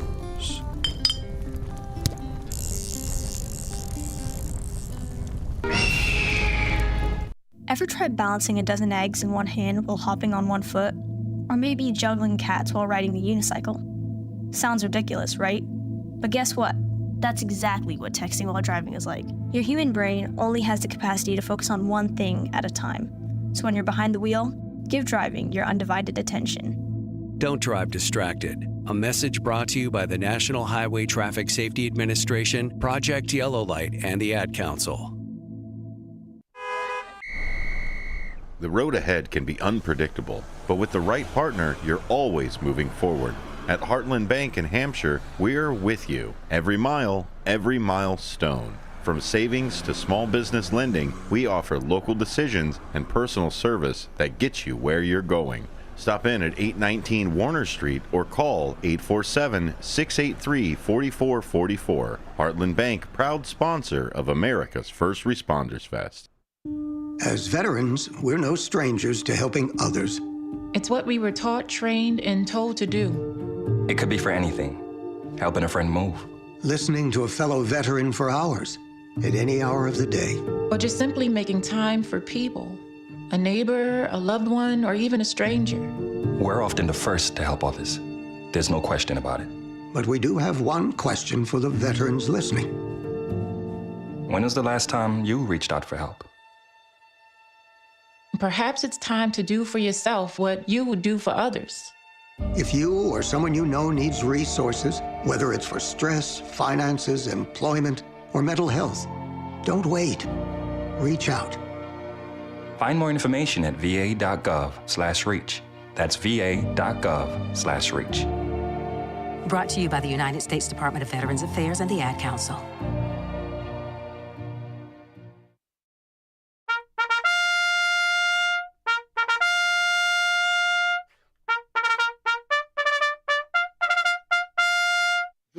Fix Bayonets, comrades, this Chief Guard of Republic radio show with your co-hosts Mike Tooman and Paul Burvitt every Saturday, noon until 2. This is the last 3/4 of the hour.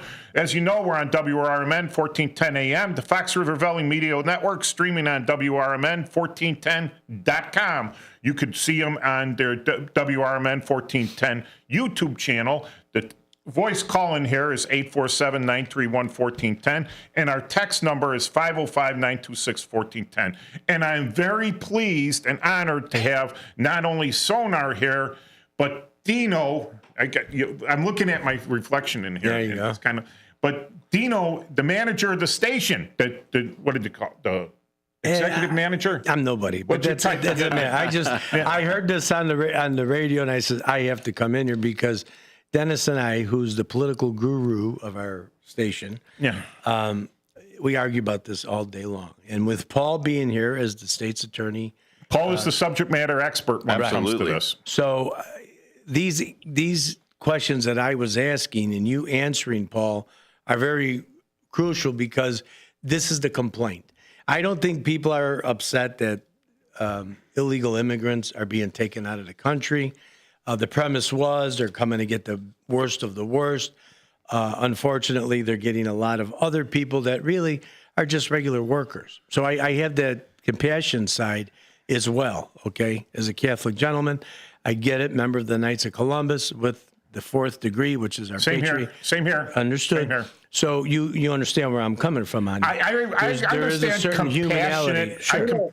But my only question, though, Paul, if I can ask you, you're telling me then, because I don't know on the federal level, so a warrant is issued for these individuals. A specific warrant, not a general warrant. Is that what you're telling me? There's no such thing as a general warrant. That's a violation of the law. That's a violation of like the Fourth Amendment. So we're talking about two different things here. Okay. And let me just say something. I 100% agree with you guys that it should never be this way.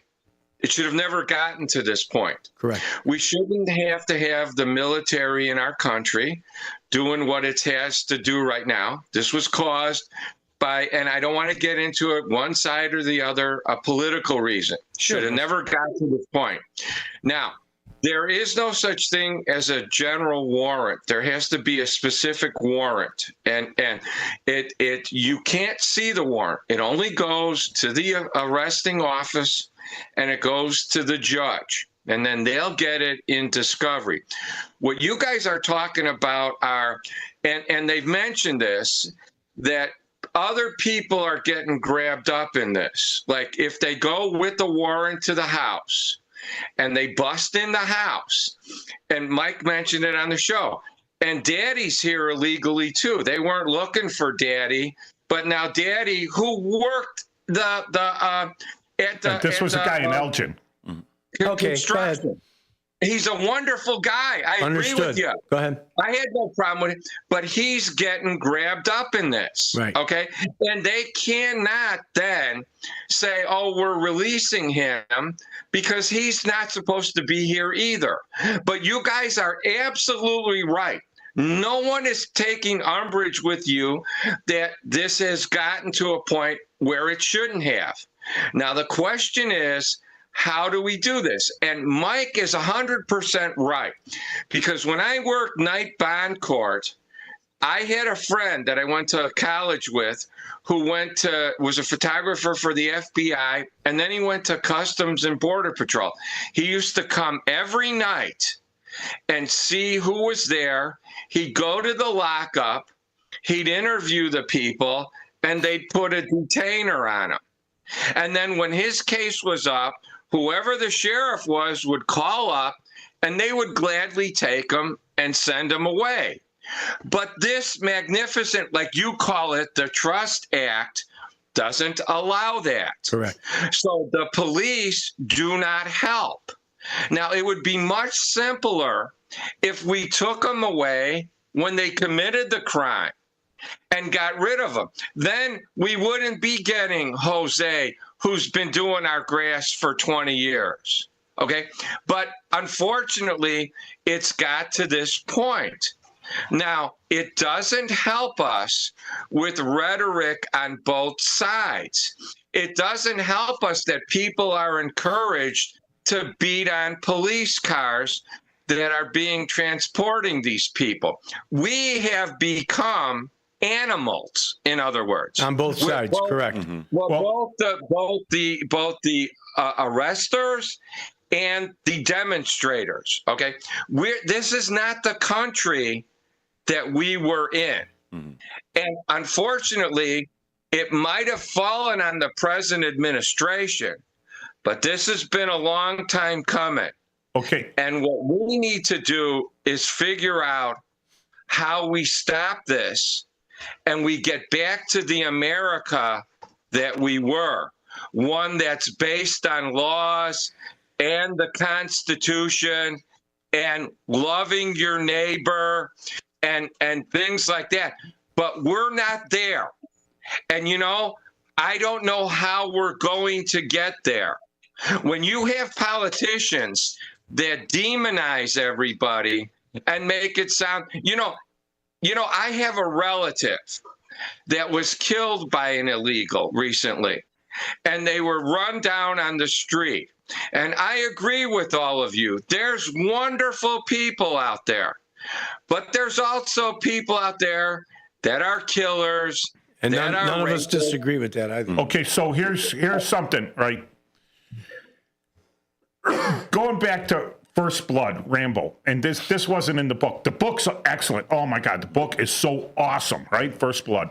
But Stallone made a good movie, and one of the lines that I remember, and it's just a Hollywood movie, but Troutman's there, and he says, listen, lay off this guy, back off, go back into town.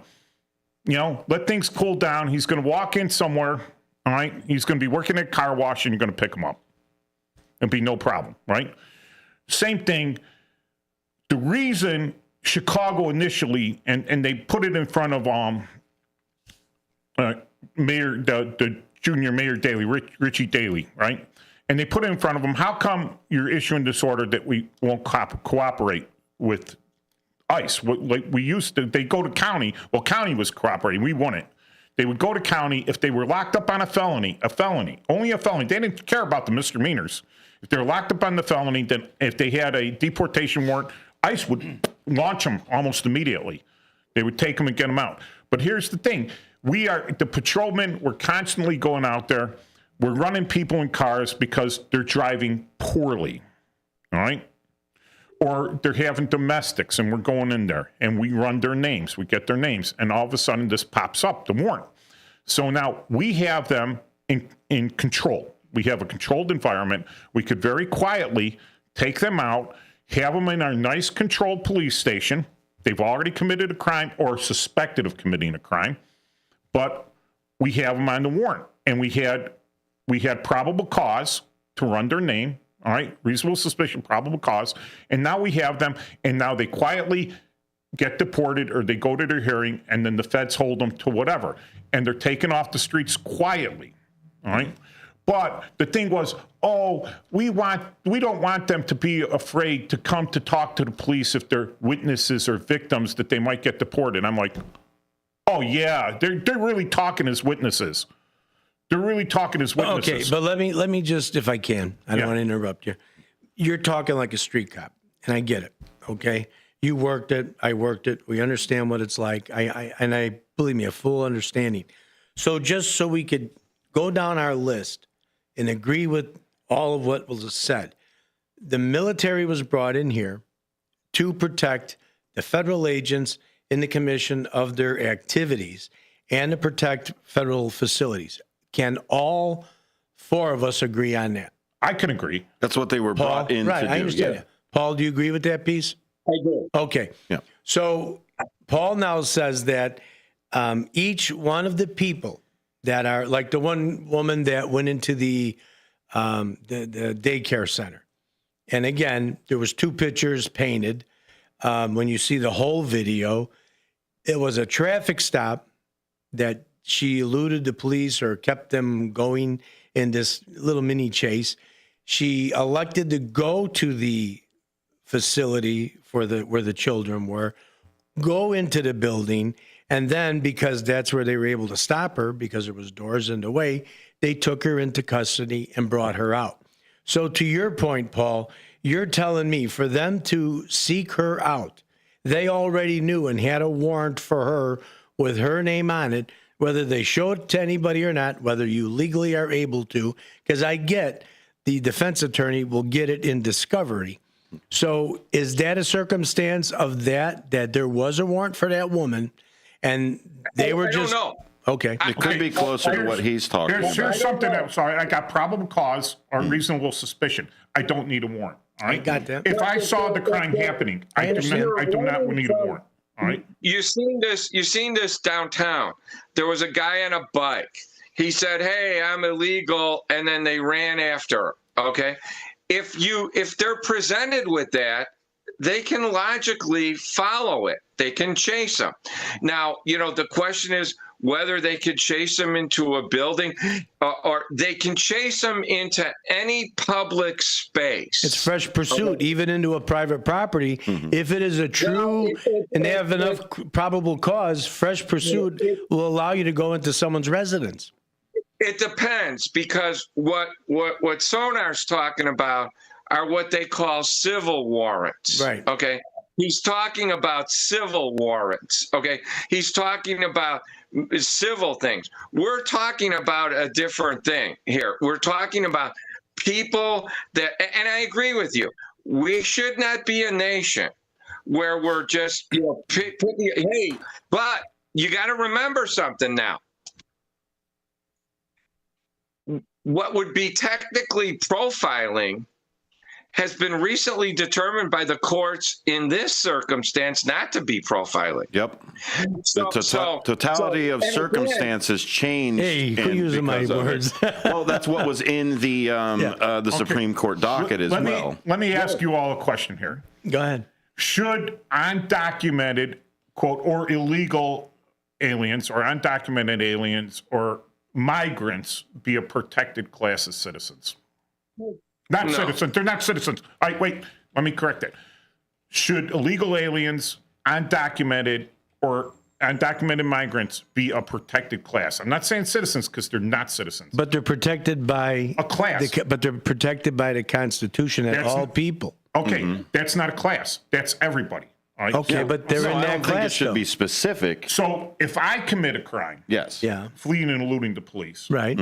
All right, is it any different from them committing? No, we're not saying they're not protected in that vein. No, but am I protected here's the by other the side press? to it. Well, here's the other side to it is those weren't police. Those were ICE agents that were after a general civil warrant at the time, not a police officer that was going, well, you're speeding, so I'm going to pull you over. It was a profiling, hey, I'm going to pull you over because you may have a Mexican flag on your car, or you have darker skin than the other person. Or you're driving 10 miles under the limit. Well, that's what I mean is they are ICE agents. Yeah. They are not beat cops. No, and they're not supposed to be acting that way. You ran that stop sign, so now us as ICE agents, we're going to pull you over, and then if you happen to be illegal, we're going to do something. I have to agree with you on that. All right.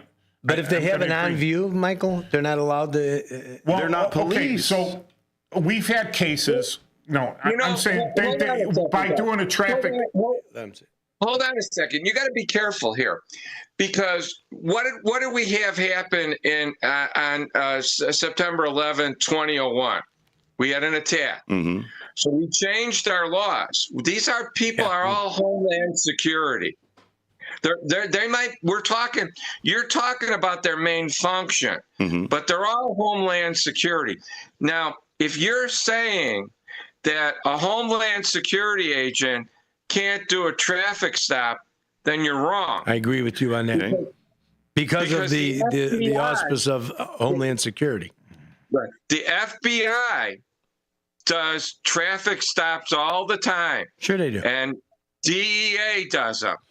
And ATF does them.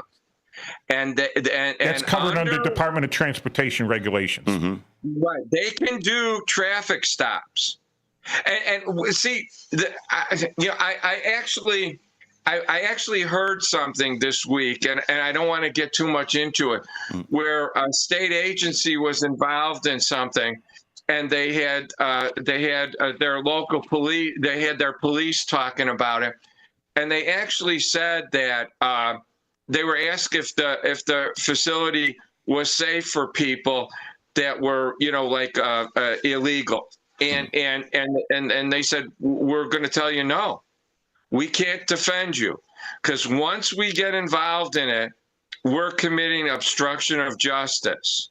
And again, I'm going to say that public areas are fair game. Okay. Now, whether it's public or private is an issue, and that might end up in the courts, and that might be a concern, but public spaces are fair game for these ICE agents. Okay, so and the street is public. Yeah. So here's the thing, right? They were following her because they said she committed a traffic violation. Okay. She wanted to pull over. Now they have this brand new thing that, I didn't get in my squad car, and it was an unmarked detective car from auto theft. Okay, go ahead. We got a computer in there, all right? But that was connected in, all right? So these guys, there's plates, and guess what? They let them register cars with their names and birth dates, and sometimes they have, guess what? Pritzker allowed them to be issued driver's licenses.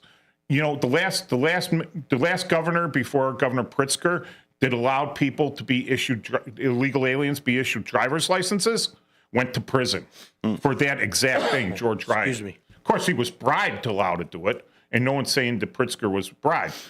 There's different methods of bribing, though, right? So her information, and they're not going to tell you means. The one thing about intelligence is you don't want to give up your sources. You don't want to give up your means of collecting the information. Yep. Sources and methods. You don't want to give sources and methods up. But it's quite possible they had a computer in the car or radio communications to their base and said, listen, we're following this car. This is the plate number. And they go, oh, that car belongs to a female Hispanic of such and such. Or here's another way, because this is what I used to do as a detective, right? Is, okay, they give me it's registered to this address. And I go, okay, run that address for possible warrants, people at that address. And boom, this pops up, right? So could they have went to her house and picked her up? But this is what you call opportunity. Yeah, you're driving around doing a patrol. You picked up a suspicious person. Yeah, sometimes, and I'll let you know because it's common knowledge. The street cleaners and the tow trucks in the city and the city buses have cameras. Wow. And they take a picture of the plate. And if you're parked in the bus stop, that gets sent to Department of Streets and Sands. All right. So it's possible, and some of the police cars had them. They're just driving down the street, running real slow and running these plates to find the stolen car. I just can't imagine. It pops up and it automatically hits, and they're like, what do we do? I just can't imagine an ICE agent being able to write a traffic ticket. That's just. Well, you don't have to. But here's how it or whatever else. You do not have to. You call local jurisdiction. That's local to write the ticket. To your point, absolutely, sure. Yeah. I absolutely agree with you. I had a case where I had the defense attorney, and it was a juvenile court, and the defense attorney was going nuts, and he says it was for possession of stolen motor vehicle. And he says, nowhere on the arrest report did you put down that you saw this person driving the vehicle. I says, absolutely not. I did. I absolutely put it there. And they're like, no, you didn't. and we're getting into it, and the judge finally stops and says, nowhere verbatim did you write that you saw him driving the vehicle. I says, that is correct, Your Honor. She goes, explain it. And I go, 101, 6-101, I believe, right? Driving without a license. I could not write that ticket without me having seen him driving that vehicle without a license. I have signed the ticket. That is my affidavit to me seeing him drive without a license. So it's inferred. Why should I put redundant information on that report? She laughed and sent the guy. He actually got found guilty. He had already been pled guilty to adult burglary before his juvenile court. Out of fairness, we're not talking about simple petty offenses. We're not talking about traffic issues. We're talking about what scope do these officers have? So everyone's calling them ICE agents, ICE agents, ICE agents. And I have to, thanks, Paul, for clarification. You're calling them Homeland Security, which they are. So as Coast Guard, too. Well, okay. But I mean, Homeland Security is a part of regular law enforcement and has the same police powers. There are federal codes for employment, right? Understood. And 1180 covers like FBI, it covers DEA, it covers Treasury, and it covers the police at the VA. I understand right? that. So 1180 law enforcement, ICE agents. I get it. I'm just trying to summarize because we only got 5 minutes left. What's it? The other thing is Sonar is right about a lot of what he's saying, but when you're in the mix, like most of my cases came from federal agents that were prosecuted locally. I prosecuted them in state court. I had the FBI bring me cases, and then we're the investigators. I had the Secret Service. I had a famous case where some guy was stealing tax money on gasoline. The Secret Service was my arresting agency. They were my investigating. They can do state crimes. They have to go to their supervisor, and the U.S. attorney has to say you can do it. But I did cases for HUD that was mortgage fraud, prosecuted statewide. I did cases with the Secret Service, with the FBI, with the DEA. I did cases with the Department of Labor. Pensions were stolen from companies. I didn't have Chicago police. Mike wasn't there. The Secretary of State wasn't there. It was U.S. Department of Labor special agents. So, we keep saying there's a difference between state and federal. They're cops. They're cops. They're cops that might not work the street, but they're cops. Absolutely. And I think that's the line here because, and again, I blame the politicians. My father was a cop. Mike's father was a cop. When you're a cop, you don't let another cop be twisted in the wind so he can be killed for a political or get hurt. We had guys shot in the head here in Chicago because the feds backed off or something like that. We support our police. But now, they have been. Out of fairness, Paul, out of fairness, they have been. Broadview, you had said that you were pretty upset with the mayor. She has sent her police to take. Here's where the problem is. You could be mad at the politicians, which I am furious at our politicians. You want to be mad at somebody? Be mad at the news media. Be mad at the podcasters. Be mad at not us. We're speaking the truth. We're pouring facts out here. We got a friggin' prosecutor here. You got two members of law enforcement, former. Okay, and then you got Mr. Politics over here. So if we aren't going to get the facts out there, I don't think many other people are going to. We want truth in facts, like News Nation. Yeah. This is what we pride ourselves after. Sonar is our reasonable man. What? Okay. When you talk about reasonable Constitution, everything is based on a reasonable man test. It's sometimes it's a matter of convincing the reasonable man. Yeah, and I have to agree. Yes, it should be open to all points. Right. We should be open. We should be open to all points. But the problem is that, and the last word I'll say, and I'll let you guys close. The problem, back to what I'm saying, it's the media that is allowing the wrong narratives to be out there. Had somebody, though, again, back to the administration or back to the head guy in charge, says, okay, this is what we are. This is really what we're allowed to do. We are a part of Homeland Security. You better comply or you're going to have problems. There's no education. There's none whatsoever. And had that been done. And we try to be educational. Well, yeah. Educational. That's what we're doing here. Yeah, before I couldn't even spell it. All right. So next week we'll be back for Chief Gunner Republic. This was a great Paul. show. Michael, Great participation. Yeah. Thank you, Dino. I hope you don't mind us. Paul. Thank you. Thanks, Happy Paul. Thanksgiving. Hey, have a great Thanksgiving, brother. Take care, you guys. All Happy right. Thanksgiving. Bye-bye.